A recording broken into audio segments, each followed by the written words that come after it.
views expressed on this program are those of the hosts, guests, and callers, and are not necessarily those of this station, its management, or other advertisers.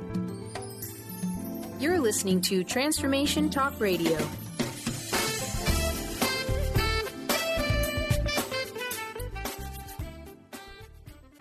Moms, are you ready to become enlightened, empowered, and stress-free? Well, get ready because you are about to tune into Vibrant, Powerful Moms, helping everyday women create an extraordinary life with Debbie Pokornik. Each week, Debbie discusses topics to help you become self-aware, inspired, and on track to create the life you crave. It's time to stop settling and start thriving. And it all begins now on Transformation Talk Radio.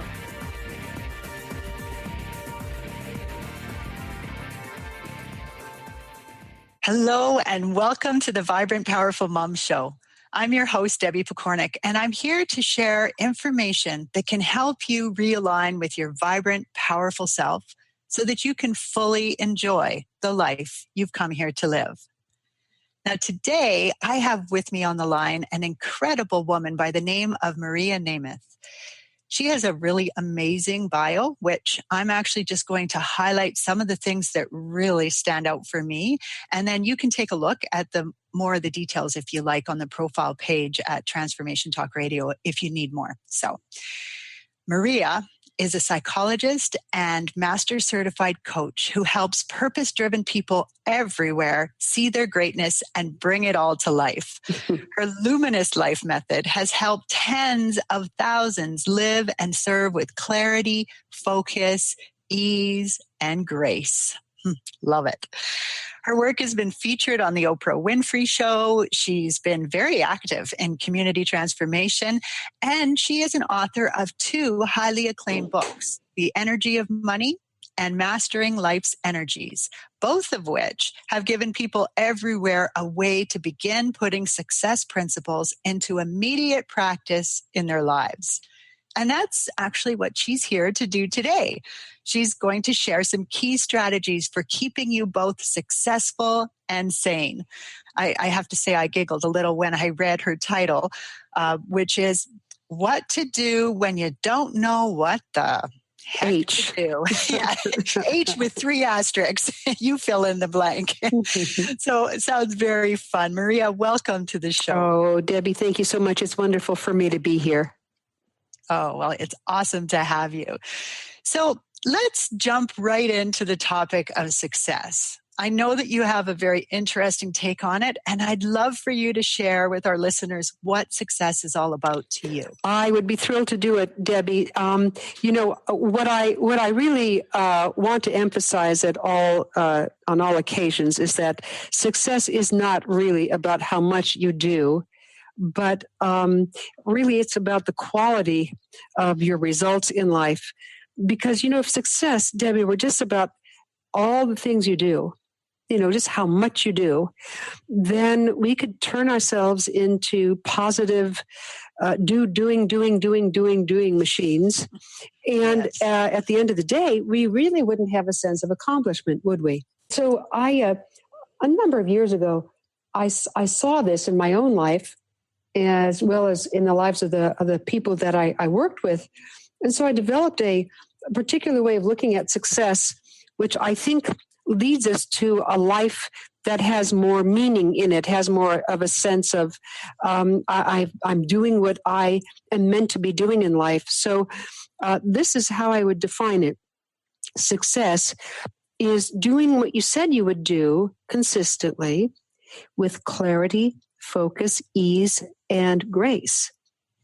Where Nice. clarity, Debbie, is all about becoming clear about what you really love, what is really important to you. Not what you should do, but what is really important to you. What is on your priority list.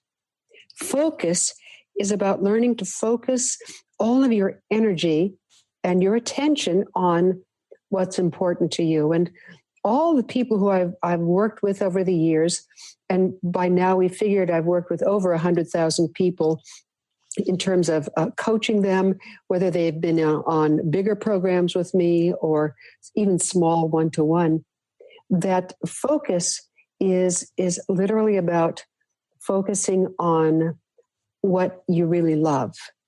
What is brings the most value for you.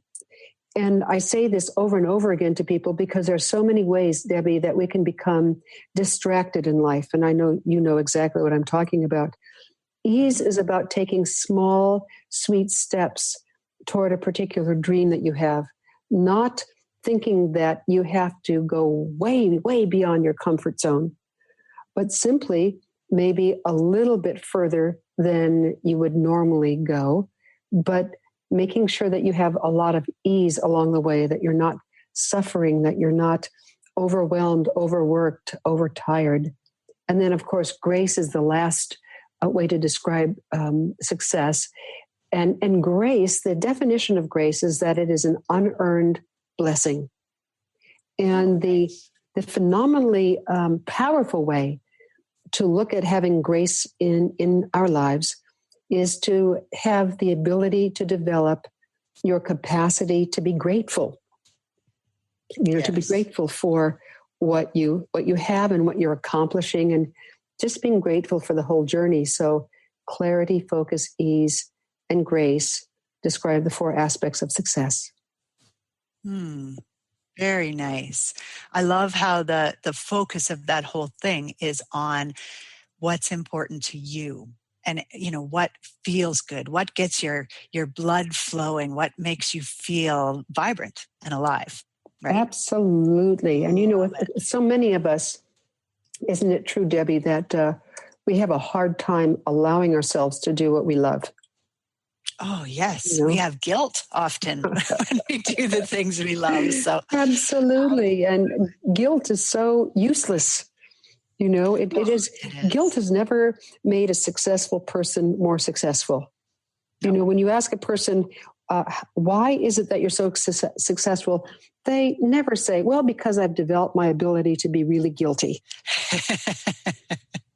That's so true. It is a drain. It's one of those things that just drains us of energy. Yep. It can push us in a good direction if, you recognize it and use it to guide you to say, okay, I need to talk to this person, or I need to, work this out because it is bothering me. But the guilt itself is just a wasted emotion. There you go.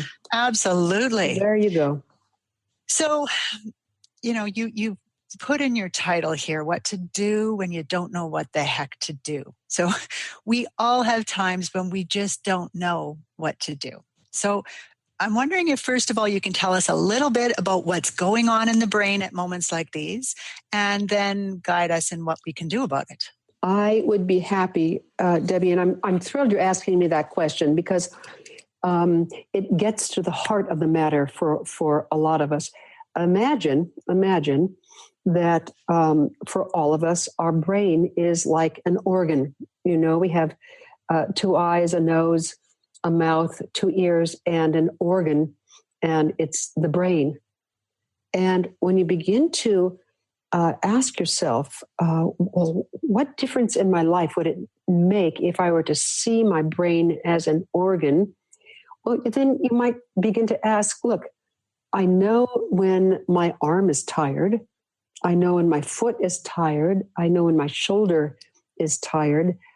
Do I know when my brain is tired? And what are the symptoms of having what I call an overly tired or overworked brain? And very often when we are very, very tired, when we are very, very exhausted, this is often when our brain comes up with these error messages. I don't know what to do. I don't know what to even think right now. First thing I say is, imagine if your brain were tired, what would you do with anything else that was tired? You'd rest it. And how do you find something to rest your brain with? And many, many different things fill that bill. Number one, listening to music that you love, even for 5 minutes. 5 minutes. Taking a short walk outside, 10 minutes. reading something inspiring, another 5 minutes. So you could spend anywhere from 5 minutes to 20 minutes restoring your brain. That's number one. Okay. So just a quick question. I love that. And it's something that I certainly try to do because I notice when my brain is tired, words start getting mixed and I can't think and it's no longer fun, right? Nope. But I'm wondering if a person, let's say, is working on the internet, so they're reading, then it would probably be better for them to take a break of, say, going outside for a walk. Yes, Getting exactly. a dog versus sitting and trying to read more of something else, right?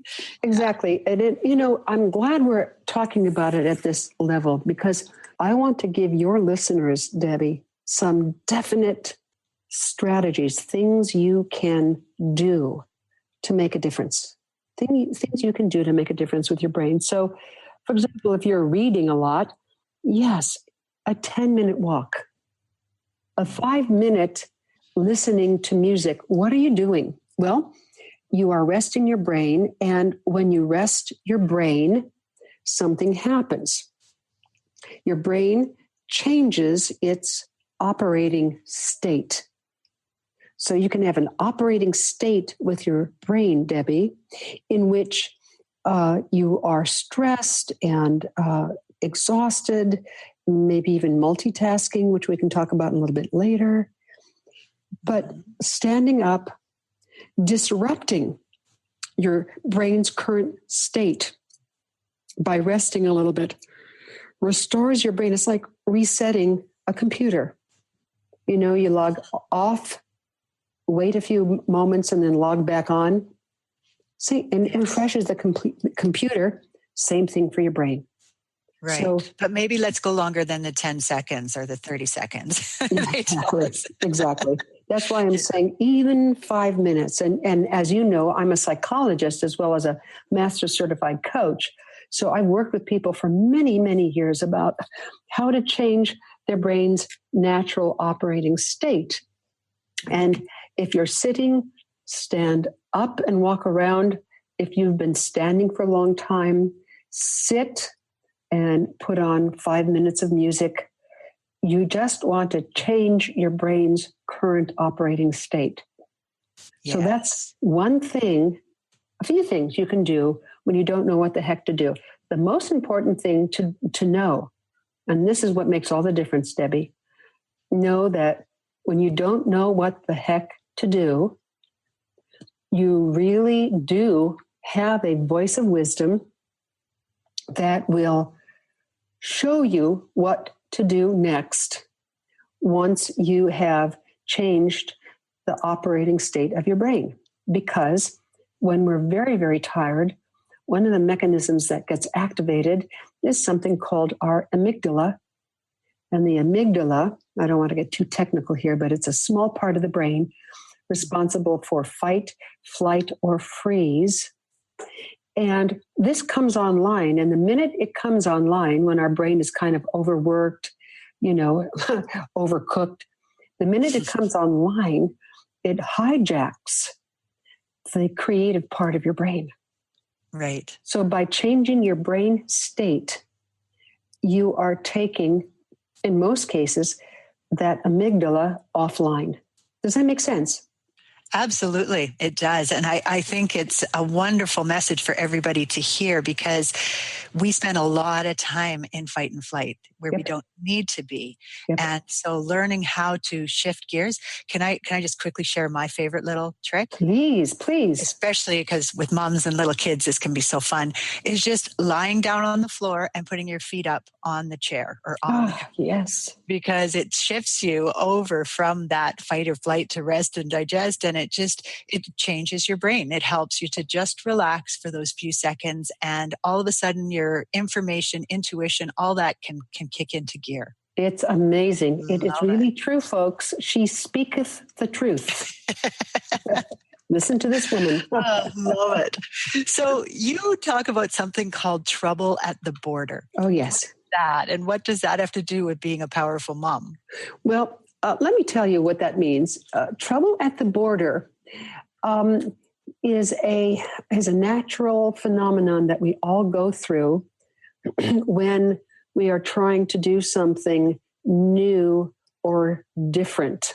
So let me give you an example. Let's say that you would, even as a mom, you want to learn how to do a certain kind of exercise with your kids. It could be calming exercise. It could be stretching exercise. I'm just giving a very, very basic thing here. And Right. you say to yourself, well, okay, this is new. We're going to try it. And sure enough, as you try it, it is harder to do than you thought it would be, because you haven't developed the skill set yet of learning how to exercise with your kids. There's a program for mothers with baby yoga and me. So that you actually do some yoga with your baby or your young kids. Right. So let's say you're trying this out and you're saying, why isn't it working? It should work. Well, whenever you are learning a new skill set, you've gotta know that it's going to take you about 10 times more energy at the beginning than you thought it would take. And Right. at that moment, even if you had wanted to do this project to begin with, you're going to hear a little voice in your head. I call it your monkey mind.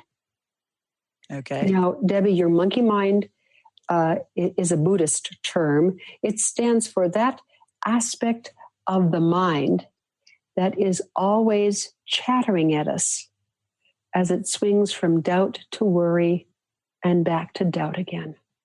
Right. And that monkey mind will say, you know what? You're too tired to start this little thing with your kids. Put it off till later. It's not working now. It'll never work. And at that point, what's important to do is to maybe scale back how you're proceeding with this little project. Start a little, maybe even doing, when you've been doing 10 minutes, scale it back to 5 minutes with this new program. But keep going. Don't stop. Yeah. Don't stop. Because trouble at the border, and this is true whether you're, you can make a list, folks, if you're wanting to learn a new language, if you're wanting to write a book, if you're wanting to paint a picture, if you want to learn a new way of baking, if you want to go out and get a new sort of a job, whatever you want to do, even as much as it sings to your heart. And I'm going to be telling people a little later on how to find out if something sings to their heart or not. Okay. But Right. even if it sings to your heart 100%, the minute you start something, no matter how much you love it, you're going to run into this trouble at the border. And it only means that you're doing something right, not something wrong, Debbie. You're doing something right. Doing something new. Yep. Something new, Yes. different. Love it. Love it. Love it.